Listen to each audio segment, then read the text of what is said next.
Hai teman-teman semuanya, hari ini kita akan membahas tentang praktikum keadaan gas, tepatnya yaitu mengenai senyawa volatil. Simak terus videonya ya, supaya bisa mengerti dengan baik. Adapun tujuan percobaan kita pada hari ini yaitu terbagi menjadi dua. Yang pertama, bisa menentukan berat molekul senyawa volatil berdasarkan pengukuran massa jenis. Yang kedua, dapat menerapkan persamaan gas ideal dan gas nyata dalam menyelesaikan soal-soal yang berhubungan dengan gas ideal dan gas nyata. Alat dan bahan yang digunakan dalam percobaan ini meliputi yang pertama, Erlenmeyer. Selanjutnya, gelas kimia, lalu penangas air, dan termometer. Selanjutnya yaitu karet gelang, aluminium foil, senyawa volatil, neraca analitik, gegep, dan desikator. Itulah tadi serangkaian alat dan bahan yang digunakan dalam percobaan ini. Sekarang saatnya kita membahas soal prosedur dan pembahasan. Langkah-langkah dalam percobaan ini yaitu yang pertama, ditimbang labu Erlenmeyer, aluminium foil, dan karet gelang yang sudah dalam satu rakitan. Selanjutnya, dimasukkan kurang lebih 5 ml cairan volatil CHCl3 ke dalam labu Erlenmeyer dan tutup menggunakan aluminium foil dan karet gelang. Kira-kira membentuk susunan seperti ini. Lalu, ditimbang kembali labu Erlenmeyer yang telah berisi cairan volatil atau CHCl3. Selanjutnya, dibuat lubang aluminium foil dengan menggunakan jarum. Direndam labu Erlenmeyer dalam pemanas air bersuhu kurang lebih 100 derajat Celcius hingga air kurang lebih 1 cm di bawah permukaan foil. Lalu, dibiarkan labu Erlenmeyer tersebut dalam penangas air sampai semua cairan volatil menguap. Dicatat suhu penangas air tersebut, lalu diangkat labu Erlenmeyer dan dinginkan di dalam desikator. Lalu timbang kembali labu Erlenmeyer sehingga kita mendapatkan data sebagai berikut.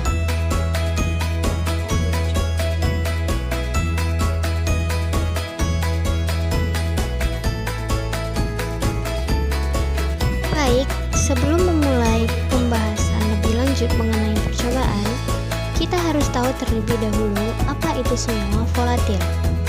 Senyawa volatil adalah senyawa yang mudah menguap, memiliki titik didih yang rendah, dan tekanan uap yang tinggi.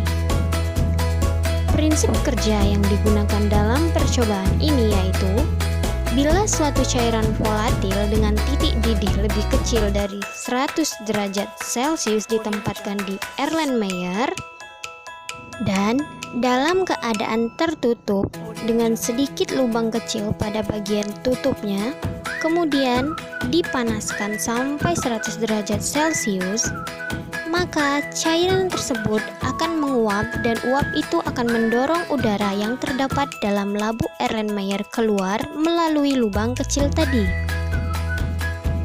Setelah semua udara keluar, sampai akhirnya uap ini berhenti keluar, bila keseimbangan dicapai, yaitu ketika tekanan uap cairan dalam Erlenmeyer sama dengan tekanan udara luar. Pada kondisi ini, labu Erlenmeyer hanya berisi uap cairan dengan tekanan sama dengan tekanan atmosfer 1 atm, volume sama dengan volume labu Erlenmeyer, dan suhu sama dengan titik-titik air dalam penangas. Pada percobaan ini diawali dengan mencari nilai bobot atau massa dari labu Erlenmeyer ditambah aluminium foil ditambah karet. Setelah ditimbang dengan neraca analitik, maka Erlenmeyer tersebut diberikan senyawa volatil sehingga ditimbang lagi. Nah, dari sanalah nanti didapat nilai bobot dari cairan volatil itu sendiri dengan mengurangkan massa Erlenmeyer setelah diberi dengan cairan volatil dikurang massa Erlenmeyer sebelum diberi volatil. Untuk lebih jelasnya, beserta data-data yang lainnya diperoleh dengan rumus-rumus seperti yang ada dalam monitor.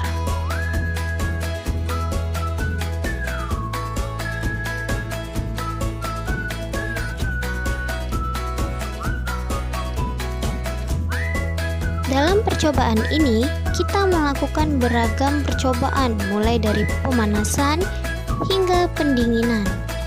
Adapun fungsi-fungsi dari setiap langkahnya itu yaitu yang pertama, Erlenmeyer ditutup dengan aluminium foil dengan tujuan agar CHCl3 tidak terjadi penguapan secara berlebihan karena CHCl3 merupakan larutan yang mudah menguap atau volatil. Kemudian, membuat lubang kecil pada aluminium foil menggunakan jarum agar uap dapat keluar. Kemudian labu Erlenmeyer dipanaskan pada gelas kimia yang berisi air yang tidak mendidih. Fungsinya untuk mempercepat proses penguapan dari cairan volatil atau CHCl3. Nah, memanaskan Erlenmeyer harus dalam penangas air agar memudahkan dalam mengukur suhu dalam Erlenmeyer. Karena suhu dalam air diasumsikan sebagai suhu dalam Erlenmeyer. Selain untuk mengukur suhu, dikhawatirkan juga akan mudah terbakar jika Erlenmeyer berisi CHCl3 dipanaskan langsung tanpa perantara penangas air. Selanjutnya, fungsi dari pendinginan dalam desikator, yaitu untuk menyeimbangkan senyawa volatil dengan udara yang ada, di mana telah disebutkan bahwa volatil adalah senyawa yang mudah menguap. Oleh karena itu, dimasukkan ke dalam desikator agar senyawa yang ada di dalam Erlenmeyer yang tersisa tersebut menjadi konstan dan tidak berubah lagi ketika ditimbang. Data-data yang kita peroleh sebelumnya juga memiliki fungsi utama, yaitu untuk menentukan berat molekul dari senyawa volatil tersebut. Dengan menggunakan persamaan PV sama dengan nRT, di mana N nantinya dianalogikan sebagai M per BM. Sehingga dengan menggunakan persamaan matematika nantinya diperoleh berat molekul sama dengan Rho dikali R dikali T per P tekanan. Untuk jelasnya, silakan dilihat pada layar monitor. Dalam percobaan ini, rentan terjadi kesalahan seperti salah mengamati termometer ataupun saat melakukan pemanasan dan pendinginan. Oleh karena itu, hendaklah lebih teliti lagi ketika melakukan suatu percobaan. Selesai sudah pembahasan kita, maka kita masuk kepada kesimpulan. Dalam percobaan ini, sesuai dengan tujuan, maka ada dua kesimpulan yang kita dapat.